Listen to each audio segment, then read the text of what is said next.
الصلاة والسلام على سيدنا رسول الله صلى الله عليه وسلم الرحمة المهداة والنعمة المزجاة والسراج المنير، فصلوات ربي وسلامه عليك سيدي يا رسول الله. اللهم صل عليه صلاة ترضيك وترضيه وترضى بها عنا يا كريم. Dear brothers and sisters, Assalamualaikum Warahmatullahi, Wabarakatuh.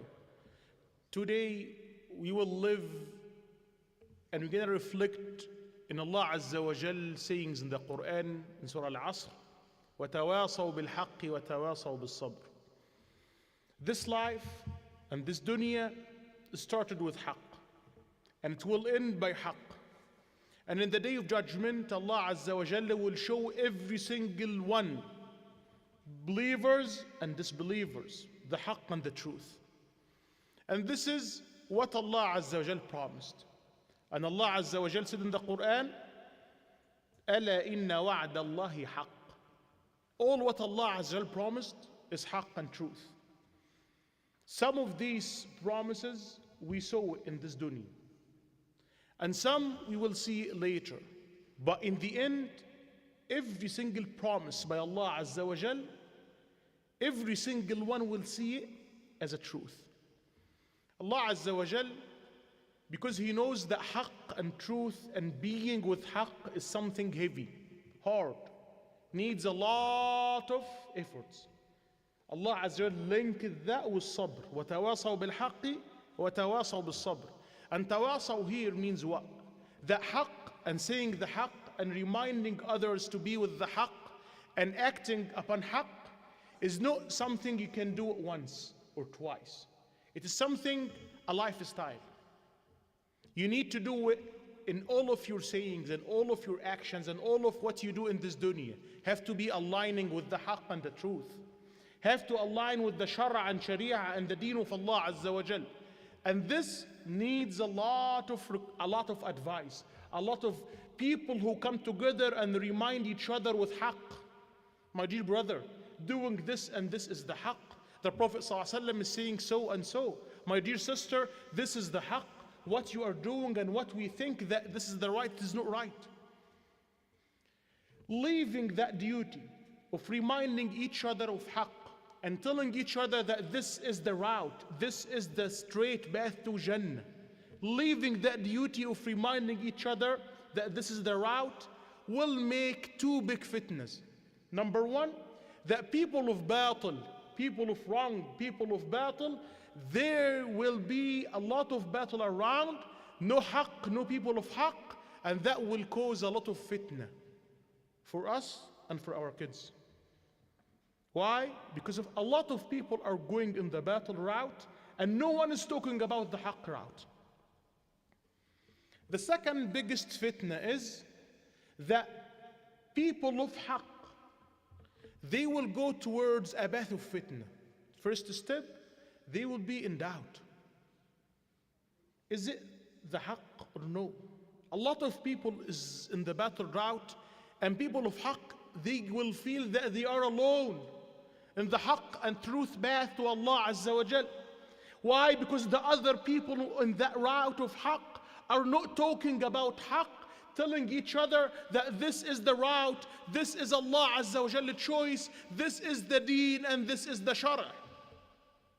They are not talking about it. They are not doing that duty. وَتَوَاصَوْا بِالْحَقِّ وَتَوَاصَوْا بِالصَّبْرِ. Step two, they will feel that this battle around them is something normal. يَأْلَفُونَ الْبَاطِلِ. I am in a battle. I am not in the battle itself, but the battle is around me. The ma'asi is around me. After a while, if I'm not hearing and listening and feeling and talking about that this is battle, this is battle, this is not pleasing Allah Azza wa Jal, this is wrong, after a while I will be used to it. I will be used to the battle around me. I will accept it, and after a while it will be normal. In my relief trips, I used to go to all of these relief trips. One of my trips to Somalia, we stopped by Kenya, Nairobi. And I had a bunch of doctors going with me to our hospital in Somalia.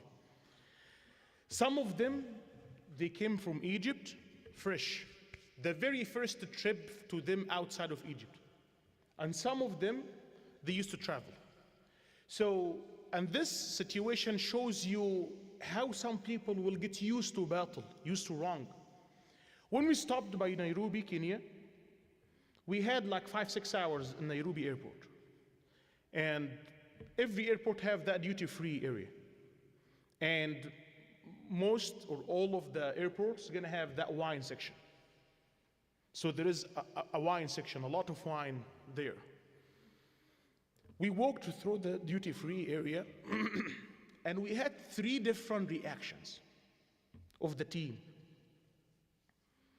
These couple of doctors, may Allah bless them and may Allah Azza wa Jal elevate them in Jannah. One of them was Hafadh of the Quran, one of the Hafadh of the Quran. And whenever we accessed that duty-free, he started to shout. He felt that he is in a big musibah. La hawla wa la quwwata illa billah. Inna lillahi wa inna ilayhi raji'un. What are you talking us through? What is this? This is haram, and this is batil, and this is wrong. How come we gonna cross about this, all of that? And it was big fitna for him. Second group of people was like, Dr. Ismail, it's okay, just we're gonna hide our la hawla astaghfirullah al-azim ya Rabb, Allahumma inna hadha batilun la yurdik. We don't, and we just crossed through. And third group was making fun of our brother. Man, come on, what are you talking about? You didn't leave Egypt before, and that's why that's normal. Every airport have this. Man, just stop. What are you, people are looking at us. Stop. And this is exactly the 3 kind of people in every haqq and battle. There is a group of people who are not used to the battle, and they are used to the haqq, and seeing the battle for them is something annoying. And they're gonna say it loud that this is battle. This is not pleasing Allah Azza wa Jal. Oh Allah Azza wa Jal, this is not pleasing you. Oh Allah Azza wa Jal, I'm not accepting this. And there's other group of people which is battle around them. And they are not very happy with it, but they now started to live with the battle. And when I'm talking about battle, I'm talking about all of the ma'asi around us. We know that people, when it came to like homosexuality, and Muslims know that this is battle. This is not Shara, this is not Sharia. After a while, living around the battle gonna make the battle looks nice, looks good, looks normal. Then later, and this is the path of the fitna, then later you're gonna see a group of Muslims attacking Muslims who are even thinking about saying that this is battle. Are you crazy? وَتَوَاصَوْا بِالْحَقِّ وَتَوَاصَوْا بِالصَّبْرِ. Whenever you walk with your children, your kids, never ever make your kids, your children grow up in an environment where battle around them is normal. Never ever. If Allah give you the opportunity to live with your child, and no matter how old is he, if he is 30, whenever you are walking with your son and he is an adult, he is 30, 25, whatever is it, and you came across battle, say it loud, Allahumma inna hadha batilun la yurdik. My dear son, this is battle. And I raised you up to know that this is battle.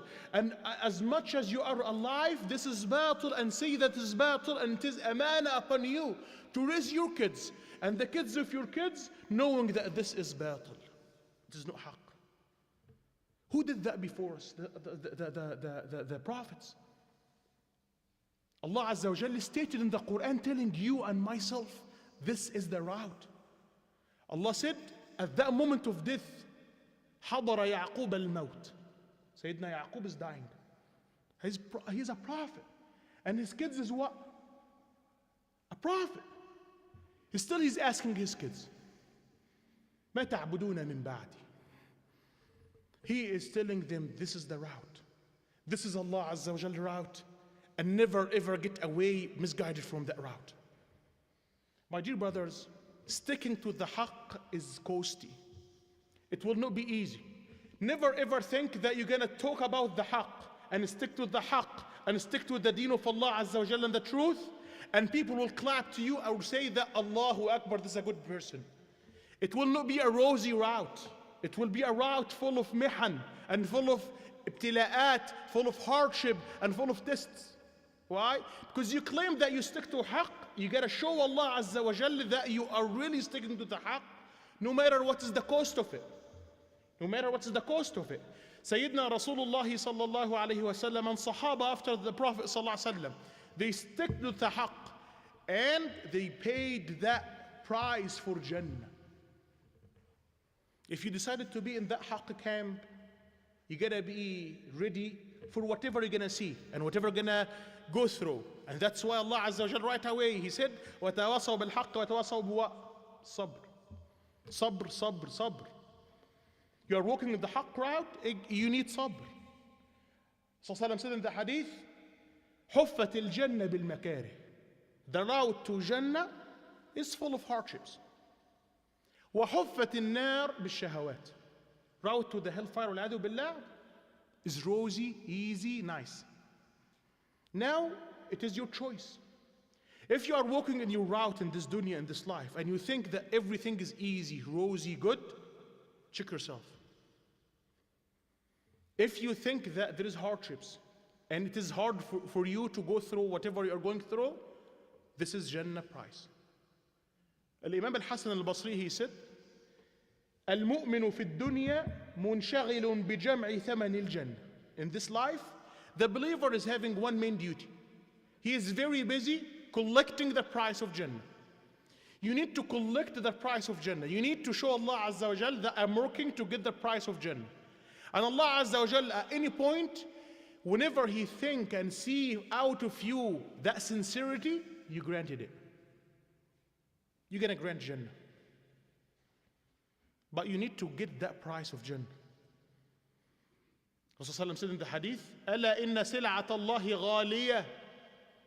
Allah Azza wa Jalla product and Allah Azza wa Jalla price for the believers Jannah is expensive, costly, priceless. أَلَا إِنَّ سِلْعَةَ اللَّهِ غَالِيَةٌ. أَلَا إِنَّ سِلْعَةَ اللَّهِ الْجَنَّةِ. And Allah Azza wa Jalla stated in the Quran the price for Jannah, for you and myself.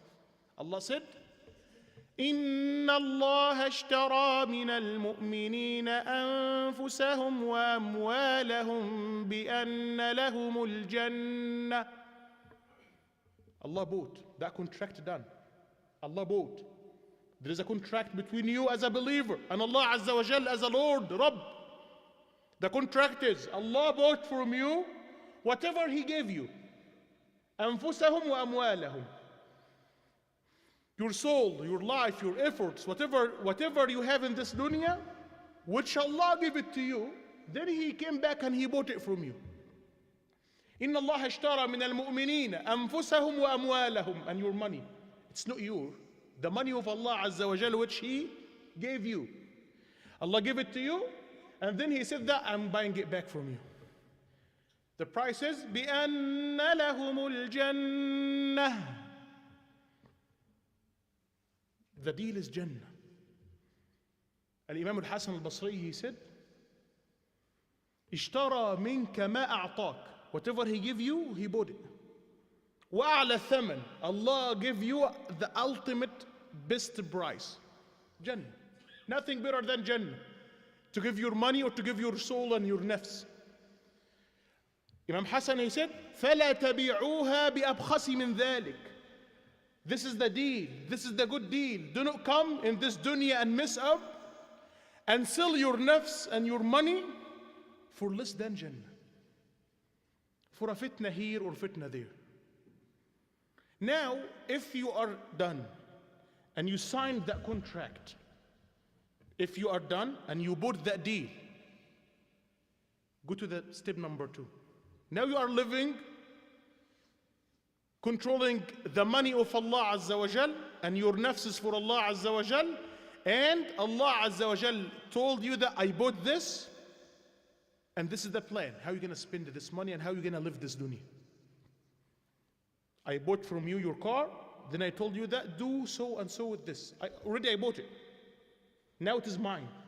And you only do what I ask you to do. After I bought the car from you, and I asked you to donate it, donate it. If I asked you to just go and put it in the junkyard, you're going to do it. If I asked you to give it to someone, you're going to do whatever I want because I bought your car. The same is here. Your money and your nafs, your soul, your time, your efforts in this dunya is now already sold. Sold lillahi azza wa jal. And you just are waiting for your price, Jannah. Now whatever Allah, the buyer, Jalla wa ala, wants you to do, you're going to do. He asked you to pay this money to this needy, you're going to do it. He asked you to do this and this with the money, you do it. Whatever Allah wants you to do, you're going to do it. You can't claim that, oh Allah, I sold my nafs and my money to you. I'm waiting for my Jannah, but in return you are not doing what Allah wants you to do in this money and this dunya. You're doing what you want. My dear brothers, sabr is needed because of claiming the haqq and being in the haqq side is hard. Will come across you nafs, desires, hawa. Haqq is telling me to say this and claim this, but my desires are saying the opposite. You should do what? Sometimes you want to say the haqq and being with the truth, but someone gonna come to you and it will be the shaitan who advise you. You know, the higher interest of the ummah is not to say this. Someone gonna come to you and say that, Ya akhi, wallahi, the higher interest of the community is not to say that homosexuality is haram.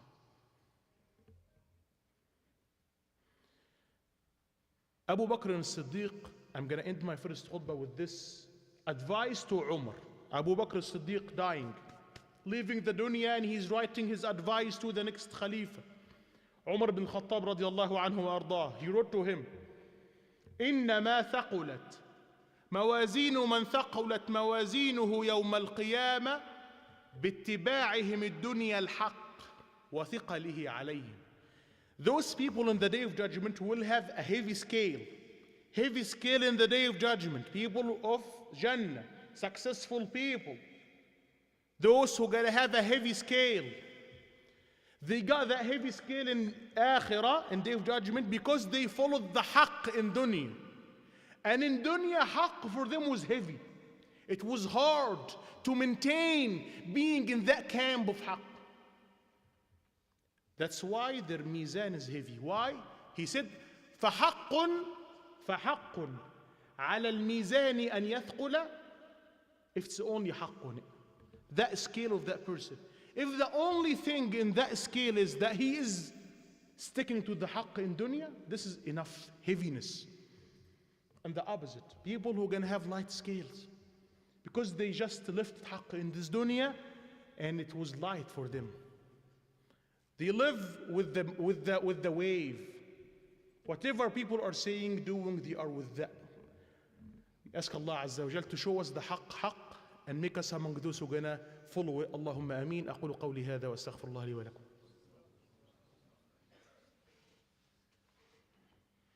إن الحمد لله نحمده ونستعينه ونستهديه ونستغفره ونعوذ بالله تعالى من شرور أنفسنا ومن سيئات أعمالنا. My dear brothers and sisters, today we are gathering now in the Masjid of Allah Azza wa Jal, the house of Allah Azza wa Jal. And we are praying, worshiping Allah Azza wa Jal in secure and peace. After we got a nice shower, we came to the masjid, we got our meal, breakfast.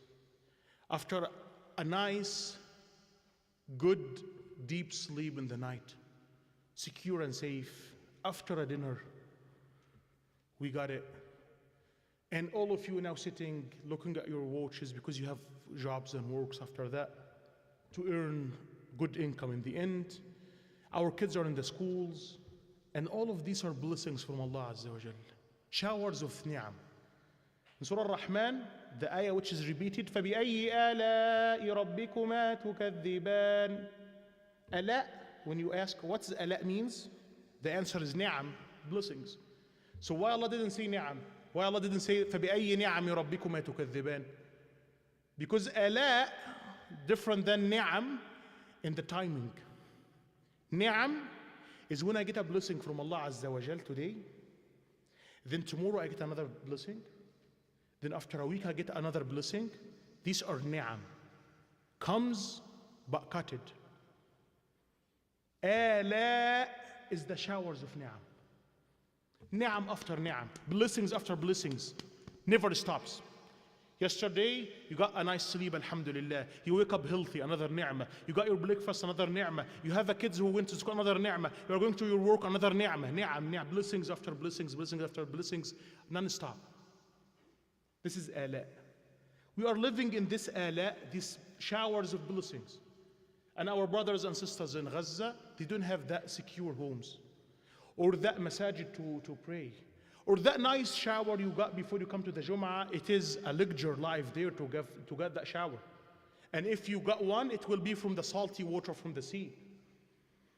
You granted yesterday the dinner and breakfast, and you know and I know that after a couple of hours we're gonna get our lunch and our dinner. They don't have all of that granted. They don't know, I'm not gonna say they don't know if they're gonna eat the next meal, because I'm not sure that they ate the previous meal. Some people, they get every 3 days, every 2 days, one meal. Some of them in that last 60 days, they got only 2 cooked meals. And some of them, and a lot of them, they will not make it to the next meal because they will be shuhada. My dear brothers, this is fact. Nowadays, if you walked in Gaza, the smell of the misk of 15,000 shuhada is there. My dear brothers, supporting Gaza and our dear brothers and sisters there is not something extra. It's not something extra, you know. My budget is so and so, my coffee and my whatever, and my lunch and and end of the day I can contribute $5. It is not. It is not. You gotta put all what you have if you can, and just put for yourself what you gonna remain you alive. Because this is Iman and this is Deen. If it's not in your plan to support our dear brothers and sisters there, if it's not in your plans, if watching these videos are normal, you are not normal. My dear brothers, we're gonna end our khutbah inshallah azza wa jal. Then I will ask for 5 minutes after Salatul Jum'ah to give you the opportunity to show Allah azza wa jal the good out of you today, and sing that Ya Rabb, we did what pleasing you, Ya Rabb Jalla wa Ala. اللهم صل على سيدنا محمد في الأولين وصل عليه في الآخرين وصل عليه في كل وقت وحين. اللهم انصر إخواننا في غزة، اللهم كن معهم يا الله، اللهم احقن دماءهم يا الله، اللهم أعنهم يا الله، اللهم أغثهم يا الله، اللهم عليك بأعدائهم وأعدائك وأعداء الدين يا الله، اللهم أحصهم عددا، اللهم اقتلهم بددا، اللهم لا تذر ولا تبق منهم أحدا. اللهم إنا نسألك من كل خير سألك منه حبيبنا المصطفى صلى الله عليه وسلم، ونعوذ بك من كل شر استعاذك منه حبيبنا المصطفى صلى الله عليه وسلم. اللهم أرنا الحق حقا وارزقنا اتباعه، وأرنا الباطل باطلا وارزقنا اجتنابه.